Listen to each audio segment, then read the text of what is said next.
কত দিন পর তোকে দেখছি বলতো? সেই যে হানিমুনে গেলি তারপর আর কলেজে এলি না। বাবা তুই তো শাড়ি ফাড়ি পরে একদম পুরো বউ ম্যাটেরিয়াল হয়ে গেছিস। হ্যাঁ একটু তো চেঞ্জ হতেই হবে। এইটা অ্যাকচুয়ালি খোপাও করেছি। আমি বাবা পারবো না সব শাড়ি টাড়ি পরতে। তুই কি করে ম্যানেজ করিস? আরে এক দুবার অসুবিধা হবে, তারপর ঠিক শিখে যাবি। তারপর বল হানিমুনে গেলি, কেমন ঘুরলি, কি করলি? ঘুরলাম, বেড়ালাম।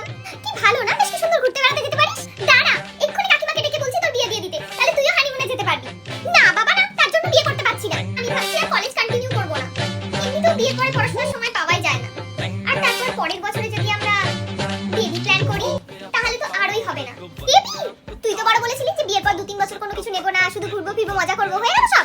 আরে বাট বিয়ের পরে ওসব চিন্তা ভাবনা একটু পাল্টে যায়। বল রান্না বান্না কি করে তোর সংসারে? আরে রান্না বান্না তো আমিই করি। এ কি বিয়ের পরে ওসব না সব শিখে নিতে হয়। আর আমি নিজে হাতে আমার হাজবেন্ডকে করে খাওয়াবো, সেটাই তো আমার শান্তি।